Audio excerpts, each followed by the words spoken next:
Well, thanks so much. This is such a thrill for me because I have some of my favorite women pioneers, trailblazers on this podium. So well known that we've been instructed that in-depth introductions are not necessary. And you've got in your program full-length descriptions of the incredible work that they're doing. An interesting topic for me, because when you think about U.S. foreign policy and women, the automatic jump to is that, gee, we're doing a great job. But then when you look closely at really what we're doing, and when you hear the reluctance to vote for CEDAW, and the fact that we haven't been able to get the International Violence Against Women Act passed, although it's up again, fortunately, in this Congress, you begin to wonder what's happening. I don't know whether you watched Hillary Clinton's confirmation hearings, which I was riveted to the television set because, and I was rewarded because at some point when she was asked about sexual violence against women, and she said, "It is not custom, it is not culture, it is criminal." I tell you, I stood up in my living room and cheered because I said, finally, at last here is somebody who's actually going to say it, and as we all know, work towards getting action on the issue. And certainly as we watch her on the world stage, dealing with, with all of the, quote, men in the world that she has to deal with to try to make progress, I'm in awe. On Monday, in fact, she is going to release the trafficking report. I don't know whether you know this, that this will be the first year that the United States is included in that report. They're ranking 175 countries, and I'm curious to see where the United States falls, because in so many other crucial areas, we fall so far down, the ranking list that, as Congresswoman Maloney says, it's really embarrassing. I think that our panelists will be able to address, because we're talking about hot spots, let's talk about the two wars that we're engaged in. Because there are some people who say that women who, it was phrased at some point that that's the reason we went there, to at least one of those countries. But in fact, some people are now saying that women are worse off, in fact, abandoned in Afghanistan and Iraq. We want to address that to see what's happening on the ground, where we stand with that, and also the distinction between the United States government when we talk about action in foreign policy and the United States people. Because as we know, the United States people have responded in unprecedented ways in the situation in Haiti, for one, where voting with their dollars have been able to make incredible contributions. And so the question is, who's really doing the heavy lifting around the world when it comes to women and violence against women? Is it the U.S. government, or is it the people of the United States? And what's happening with that disconnect? We've got those two streams going, where not only with direct contributions to Haiti, but by support of NGOs who are doing the work on the ground, have we circumvented the United States government in dealing with these issues around the world? Well, just posing several of the questions that I know that the panelists will be able to answer. So let me just quickly, so that you will know who's here on the stage, Abby Disney, who is a filmmaker and a philanthropist. She's got a wonderful PBS project coming up, Women, War, and Peace, and as you know, Pray the Devil Back to Hell, was an extraordinary example of how a piece of history was lost, and would have been lost if it hadn't been for Abby and her film, and to document what the power of women to end years of war and subsequently install a woman president in the country of Liberia. Nancy Dorsonville is just back from Haiti and is going to give us an update. As I understand it, straight from the airport now, so we will get the latest on that. She's in the office of the UN Special Envoy to Haiti. Zainab Salbi, Women for Women International, who's done just incredible work, can talk to us about Afghanistan and the Congo and all. And in the 17 years of Women for Women has managed to directly funnel, and this is one of the examples, nearly $80 million to the women in war-torn areas. And Ellen Chesler, who is the Distinguished Lecturer at the Roosevelt House Public Policy Institute here at Hunter College, who's been following the CEDAW developments and many other international aspects, on the board of Human Watch,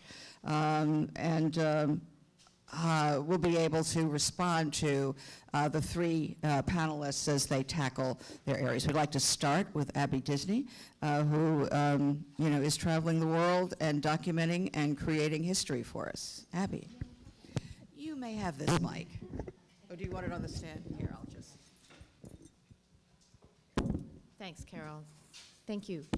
And thank you all for being here on a Saturday morning. It's hard to do, isn't it? I come at the issue of violence against women primarily by way of war and conflict and militarism, primarily because I found my way into filmmaking through the film Pray the Devil Back to Hell, and that led directly into this project that my partner and I are now working on called Women, War, and Peace.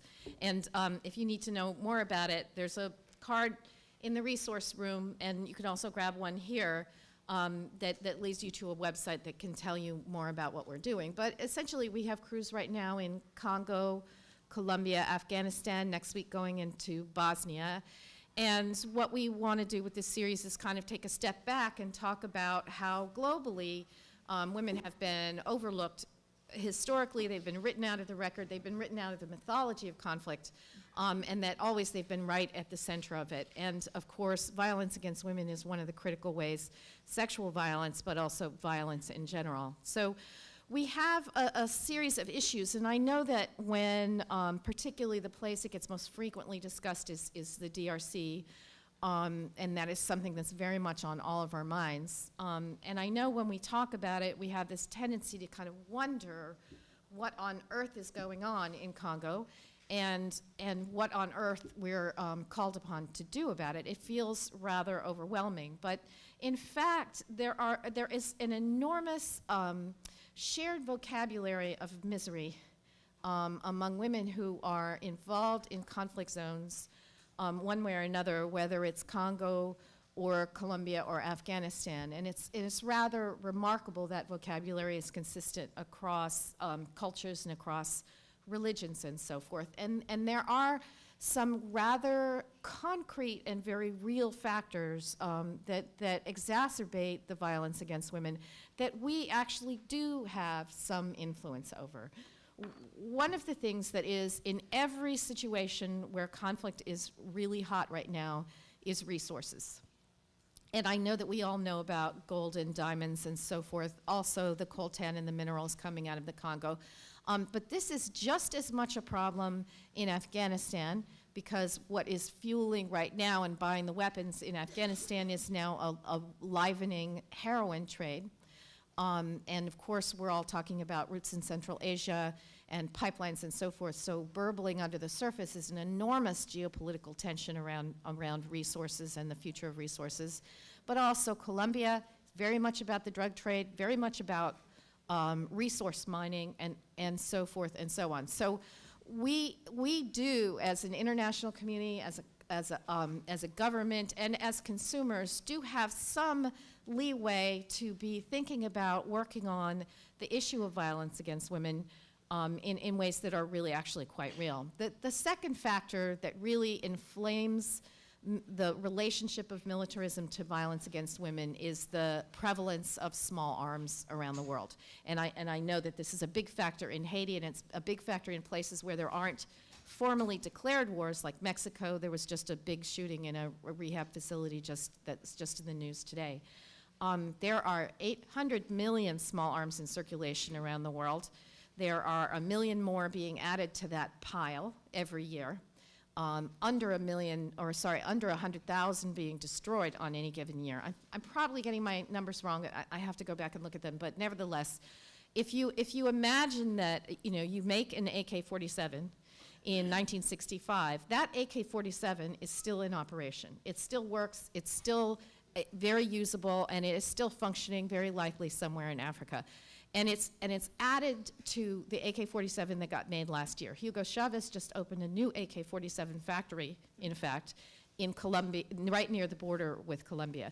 So our policy around small arms interdiction and our domestic policy and attitudes around weapons and small arms are an enormous piece of this problem. The conflict in the former Yugoslavia was a simmering and violent, but nevertheless not that alarming conflict until 1994, when the Soviet Union collapsed and an enormous amount of weapons got sold into the black market. And that was the year that Rwanda and Yugoslavia lit up.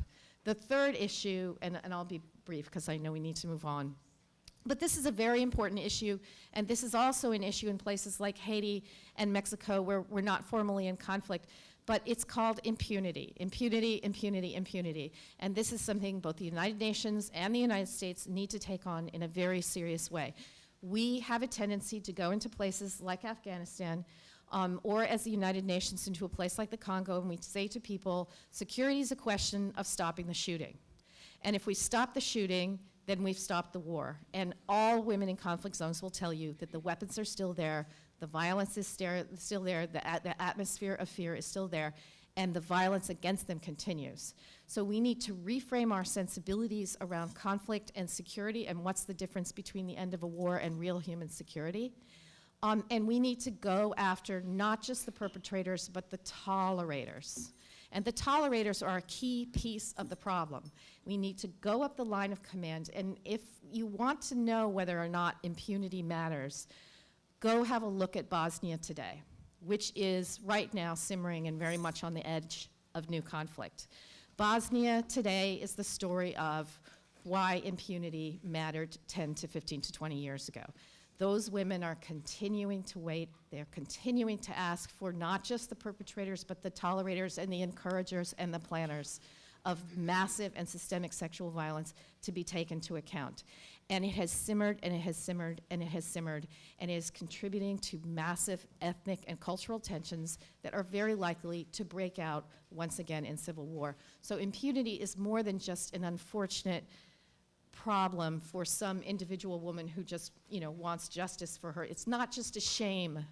It's not just a bummer. It is an active, corrosive element that takes countries from post-conflict into being pre-conflict. And so we need to take impunity, and we need to pressure our governments, and we need to pressure especially the United Nations and the United States in our foreign policy to take impunity very, very seriously, especially because that is the issue now in Afghanistan as Afghanistan starts to move toward reintegrating the Taliban and talking about peace. Dr. Disney, thank you very much. As we always leave off the scholar part because she does so much. Nancy, if you could tell. Good morning. We've been in a long-standing state of complex humanitarian emergencies in Haiti, as many of you have followed over the years. And January 12 just was yet another addition to an already very vulnerable, very fragile, very fragmented, very impoverished population, of which 52% are women. I think when we talk about restoration of Haiti, rehabilitation of Haiti, rebuilding Haiti, it's important to remember the baseline from which Haiti is coming from. And it's important also to echo my teachers and mentors, Arthur Kleinman and Paul Farmer, that we have been subject not by war like the DRC, but by ongoing endemic structural violence and social violence. So when January 12 happened, the state of the institutions were already fragmented and already disabled. And our ability to respond to the crisis, the natural crisis,